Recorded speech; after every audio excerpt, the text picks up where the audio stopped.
Hey everybody, it's Michael DeSilva for just counseling a minute about marriage. Marriage is a special thing, it's a precious thing, and a sacred thing. It's between a man and a woman. Why two people come together is because they just are crazy and nuts about each other, that they want to be with each other because they simply love each other from the inside out. They truly want to be devoted to one another, sharing in their dreams together and sharing with each other and starting a family together and raising children together. And marriage is a wonderful thing. It's just that I think sometimes people get married for the wrong reasons. And then some people get married, for the right reasons. And they stay married because they learn how to listen to each other. And they learn how to communicate with each other. And they learn most of all how to be best friends with each other. And that's the hardest part of a marriage is the friendship part. Everybody can get into bed and do intimate things with each other. That's not very hard to create a child. But the hardest part is being a parent, being a good husband, being a good wife, being a good mother, and being able to raise a family and being able to stay together through thick and thin with each other, still love each other, and be like you were when you got married and you were in that honeymoon state, when you're in that real loving state, and still be like that for many years to come. Because you can. You know, Sometimes people get married and think that they can fix people or help people, which means to fix people. Well, the only people can get fixed is if they fix themselves. That's with God's help, of course. Not with my help or your help or anyone else's help. But only God can really help fix someone, and only that person, if they want to be fixed, they can actually be helped because they'll fix them. They'll change the problems in their life themselves. They don't need help from anyone else to change them or to change who they are as a person, as a personality. Everybody's got some goofiness or things that they do that are a little weird and a little bit, a little bit crazy, because we all have that little bit in each of us. But we have to learn to love each other and overlook some flaws, because you're not going to find the perfect man and the perfect woman out there. Because even though she's pretty and she's knockout gorgeous, and she's the best friend that you have on the planet, there's still some things that are wrong with her, just like there's some things that are wrong with you. But see, when you get married, the secret is to overlook those flaws. And to those who got divorced, I'm sure you did what you could to overlook those flaws the best that you could. So I'm not getting on you saying you didn't do this, but marriage is a hard thing. Friendship is the most hardest part of it. You know, and speaking to the people that got divorced, is it your fault that it happened? Well, not entirely, not totally, because it takes two people to tear down a marriage, just like it takes two people to keep a marriage strong and thriving and together. It takes two people to kill a marriage. So, it can't be all one person's fault versus the other. Now, sometimes we don't really know the person who we're marrying, and that sometimes causes problems.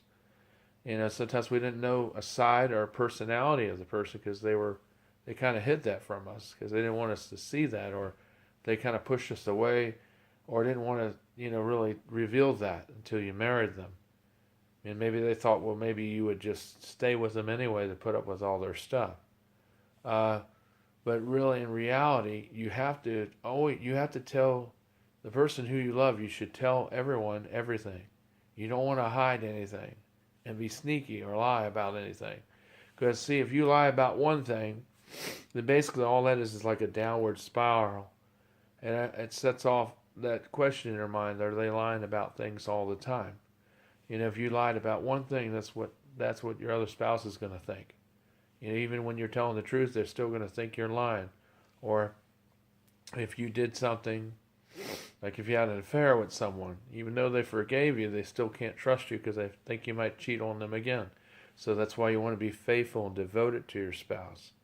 I mean, you want to be loving to your spouse because you love her, and you want to show that every day. Like do things like buy her a flower. And even if you don't buy a flower, you can always write her a little love note. Or you can make dinner for her before she gets home if you happen to be home before she gets home from work, or vice versa.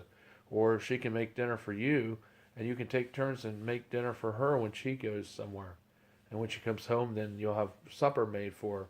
And, and if the kids are older where they can help out too, then you can have them help out with some of the stuff since they like to help out anyway, and get them to help you with some of the things with preparing the dinner. And plus, it'd be good to teach them how to cook too, because they'll need to learn that anyway. So when they get older, they'll know how to cook, a meal and be able to make one from scratch. Not something that's processed. Like a lot of kids eat a lot of processed food, and just like adults, they do too. And we're talking about a real home cooked meal where things are made with real ingredients. And that's a good thing to do, those things. Write a letter to your spouse. Tell him or her how you love them, how you appreciate them, how you think the world of them, how they are your partner for life, and that you love them more than anything because they're your best friend in the whole wide world. And that's why you married them, because you love everything about them, from their head to their toes, to their pretty nose, to their freckles, to their dimples, whatever features they may have, to their pretty eyes, to their blonde hair or red hair or whatever color hair they have. Whatever you want to say, freckles if they have any, if you like them, the little dimples, all those things, and and all those things, they matter in a marriage, and those things mean a lot to a woman. They like to hear that. They like to hear you say, "I love you." They like to see you, pull the chair out for them before they get there. They like to see you take their coat, help them take their coat off and hang it up for them. That's being a gentleman. And even men like that too. Like that pampering too. Ladies, we pamper you too, but don't forget about us. Sometimes you can pamper us. Yes, and men, we're macho, but we like it too. Sometimes we like to have that going. So these are all things to help keep your marriage alive. Remember, Corinthians chapter 1 Corinthians chapter 13 is often called the love chapter. And what makes a marriage work is where you'll all find it right there in Corinthians chapter 13, 1 Corinthians chapter 13.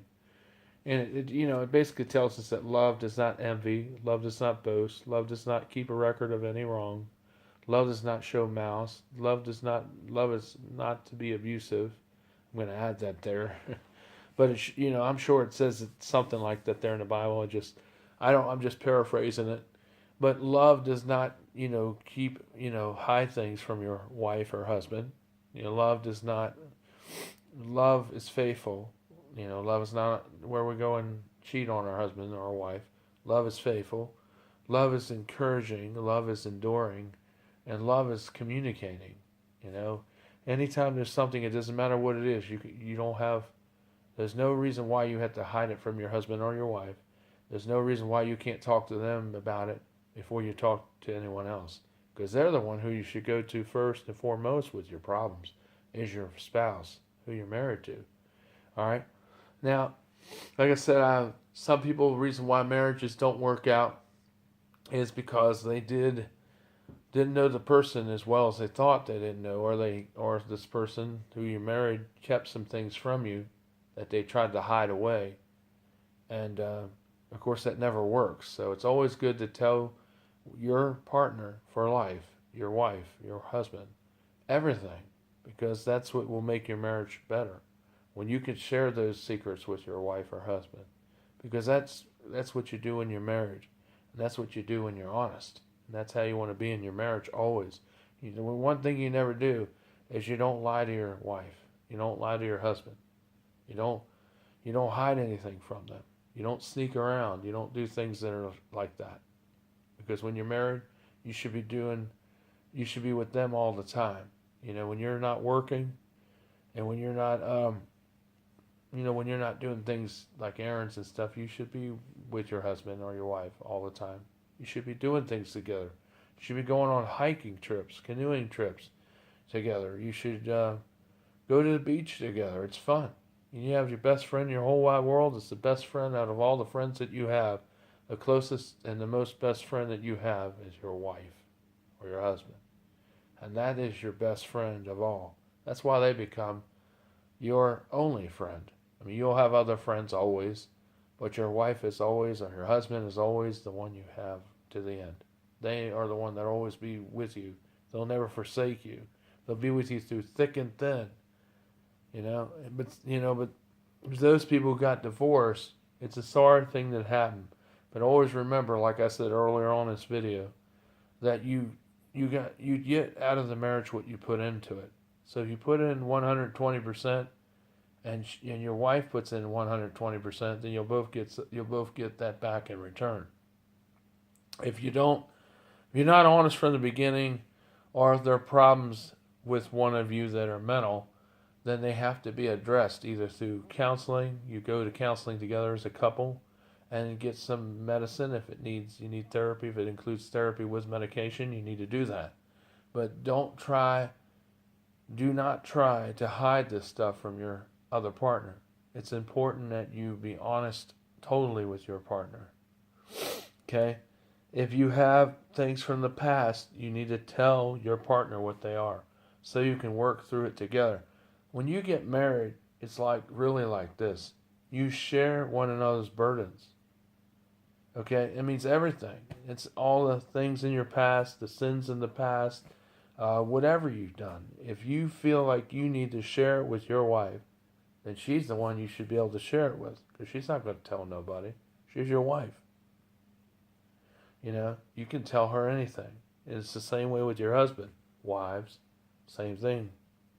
So, I know good marriages are hard, and they're a lot of work, but they're a lot of rewarding too. And it takes a lot to put up with a lot of different things. It takes a lot to show a lot of understanding. With most people, it does take a lot. And a lot of people do go through a lot because they simply love that person. So if they have mental problems, they can be worked out through communication and through cooperativeness on both parts and understanding. When people have understanding about things, then it helps problems like different things that are mental or other problems that are in the person's psyche. It makes it easier for the other person to understand and to relate and to be able to work with you and understand those things. Because, believe me, there are people that have mental problems. A lot of people do. But you can't see them on their face, but they do. And, people still stay together and they're still married. And it's hard for the other partner. I know it's harder for them sometimes because the other person may have some problems. But when you really love them, you really love that person so much, more than anything in the whole wide world, you overlook those problems because you love them. And you overlook their handicaps, and you overlook their weirdness, and you overlook all those things because you love them. Because that's why you married them. That's why you're going to marry them, if you haven't got married yet. So that's what you really do. And if it doesn't work for you, you could say that this marriage had happened to you, all else failed, you got divorced. Don't beat yourself up, because God can forgive you even if you were divorced. Some people will say, well, you can be married and you should always never get remarried after you got divorced. Well, I disagree, because if God can forgive people of all sins, He can forgive someone who got divorced too. I read that in Scripture and study that, and that's the way I see it. That God can forgive people who have been divorced. If it was marital unfaithfulness from the other partner, or even you, if you're the one that did the unfaithfulness, if you repent and you don't do it no more, God will forgive you and you can remarry someone. Because that's what the Bible does teach. After you've been divorced, of course. But you must be faithful to that spouse, because God, you're going to anger Him, because God's the one that instituted marriage between the union of two people, a man and a woman, mainly. And that's how you have an offspring. That's how you get beautiful children from that. And you can't have that except when it's with someone who you love and who you want to be with truly, and who you're married to for the rest of your life. And so, for those who lost their marriage, my heart goes out to you, but it's not all over. And hope is not lost, because you can still remarry. If it's not going to work out with your other partner, if there's children involved, always remember, if you had children from your marriage and you got divorced, never use your children as a wedge or leverage on the other person. That is so wrong to do.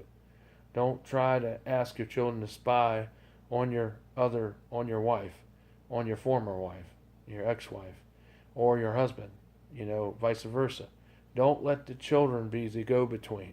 You all need to sort out your differences and act like adults, and don't get the children conned into your game, because that is just so wrong when adults do that with their children, because children have no place, because they're already upset with the divorce because they don't want you to be divorced, because in their mind you all should be married, and they're right, you should be, but in their mind they don't understand your divorce yet. As they're young, they're not going to understand it. When they're older, they're still going to be upset by it, and the teenagers deal with it a little differently than, say, preteens or tweens or adolescents or kids, because they all deal with things differently. But the thing is, in their mind, when they're a little young and even teens, they still think you should be married to each other because you're their parents. And, and then the children will sometimes blame one person or one parent over the other for something that they did because somebody who was one of the parents made them look bad. And so the child believes that parent because they're more closer to that parent. And so that's why they tend to side with that parent, and then they tend to take it out on the other person when yet they weren't that close to them, and they're just only believing what that one parent said rather than looking at the whole situation. And kids normally do that because they can't understand it or process it. Even as a teenager, they understand a little bit better, but they still are trying to process it. And divorce is a messy thing for everybody, and if you can avoid it, you should avoid it at all costs. You should stay married, because that's the way God intended it, and that's what He wanted. And you marry one person for life, and of course, if they die, then you're welcome to remarry again. But if your partner died, because they got older, or got sick. But if you're alive and they're healthy and you're getting along and you love each other, you're only really supposed to be with one person for the rest of your life. But like I said, divorce, is not the end of the world. You can remarry again, like I said earlier, but make sure you learn from your last marriage. If you were the one that caused the divorce, don't repeat it again in the next marriage. You've been forgiven from that divorce. It does not give you license to marry someone and divorce them the same way you divorced the last one, or to divorce them at all. That's not what I'm saying. It doesn't give you license to do that. When you get married, you stay married to that person at all costs, because that's what we're supposed to do as men and women. We're supposed to be together. We made a commitment. A marriage is not a contract. It's way more than that. It's a personal, lifelong commitment that you commit to between each other as man and wife and as partners in a relationship that's not contractual, but it's lifelong, lifetime. And in many years that you'll have for each other to be in love and enjoy one another. Marriage is sacred. Marriage is instituted by God. And godly people need to treat each other godly. And Jesus says, through the words of Paul, that we are to love our women as we love the church. We are to be gentle to our women. We are to be gentle to our men. We are to love our men the same way that a man's supposed to love a woman, like the church. That's how a woman is supposed to be to her husband, too. It's supposed to be an equal trade of leadership, equal trade of duties, an equal trade of decision-making between a man and woman. There's nobody that is the head of the house. The man is the spiritual leader of the house. But both the man and the woman, when it comes to the child rearing, and when it comes to decisions regarding about the children, or child or children, that is usually made between both the man and the wife. And they're equally, meaning the wife doesn't make the decisions and the husband signs off on it. No, they both talk about it and they come to an agreement together where they both agree on it. Not where somebody's leading the discussion, but yet you're talking about it with your pretty wife, your lovely, lovely partner, and your pretty bride. And she's telling you, and she's talking to you, sharing about these things, and you say something, then you both come to agreement together, and the man usually is one that says what's final. That's usually the way it's supposed to be under a house that has Jesus as being the head and cornerstone of their relationship. That's how it is in a Christian house. The world says, well, No matter, the philosophy of the world is, well, no matter what happens, man is king and wife is beneath a man. No, a wife is not beneath a man. A wife is by definition equal in every way to a man, as the Bible puts it. It's just that a wife is different because she has children, and she is a little weaker, but she doesn't, just because she's a little weaker, don't make her lower or substandard to a man. Okay, I want to make sure people understand that. Just because she's weaker, the worldly definition of a woman is that a man is over a woman, but the godly definition is that a man and woman are equal to each other. And in spite of our differences, our sex, how we do things, how we handle things, how we handle pain and adversities, men and women handle those things differently. We are different by nature, but also by the way God made us, chiefly and foremost. And that's why we're different, is so we can come together to be complete. A man and woman are incomplete until they become married, and then they become complete. That's why you're in a lifelong relationship. That's a lifelong love relationship that never stops. You think about it when there's bad things coming up in your marriage, or anything that's happened in your life and you're married and your partner, and you look at each other and you're like, ah. And you remember all the love you had, and you remember all the joy you had. And no matter what you're going through, it's hard and it's really painful. But with each other, you'll get through it because the love you have for each other and the strength you have as being friends to one another. That's what's going to keep you together. And those people who got divorced, I feel sorry and I feel bad for you at the same time. But you remember, you learn from what you did. If you're the one that caused that divorce, don't remarry and get divorced again. Keep your mind on the only one that you should have your mind on is Jesus first and foremost, and also your lovely bride is the second thing. And don't be thinking about or looking at any other women, because you got one. You don't need to be looking, cowboy. Same way with you, cowgirl. Don't be looking at other men. You're already married to one. You don't need to be looking out there, because you're not available. You're already taken. So, if that was the case, if you have pornography problems, if you're looking at pornography, whether it's a woman or men, because the studies that show that women look at pornography too, just like men do. If that's in the relationship, you need to cease that at once. You need to go get counseling, you get help before you get married, because that's going to be a problem in your relationship. If your wife or husband discovers one of you all, or both of y'all, if you're looking at pornography, you need to stop that immediately, because that's going to hurt your marriage. Because most of the time, people that look at pornography end up leaving their spouse within about a year or less for another man or another woman to have sexual relations with a whole different person. And that's not what marriage is. And you shouldn't be looking at pornography anyway, if that's the case. If there's alcohol problems in the relationship, that can be a problem. If there's codependency, drugs, someone's addicted to painkillers, addicted to barbiturates or pills, because they got addicted to it. You need to get help and get professional help before you get married to someone, so you can get that under control, so you can overcome it. You don't want to come in a marriage with a bunch of addiction problems or a bunch of inappropriate behaviors, because when you get married, you need to have your affairs in order, and you need to be thinking about your relationship with each other foremostly, and how you are with Christ and in Christ. And if you're a Christian especially, Christians sometimes act a lot worse than non-Christian out here. If you're a Christian, you need to act like you have Christ in your life foremost and always. Don't be thinking about anything else but pleasing your wife and ultimately pleasing Jesus Christ. And you want to behave appropriately like a Christian, like Jesus and like Paul instructs us to do it through Christian living and being modest and dressing nice and being respectful and being the best friend for that partner that you have built a life so you can stay together and have a wonderful relationship. You think about that tonight and learn from your past mistakes. Don't repeat them if you're getting into a new relationship from being divorced, or maybe your wife passed away, sadly, or your husband did. Don't repeat those mistakes that you did in your other marriage, but learn from them and try to make this one better. So, it'll be better for you too, and for that other, and for your significant other.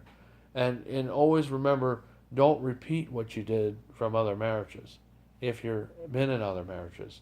If you're not been in other marriages, try to focus on each other.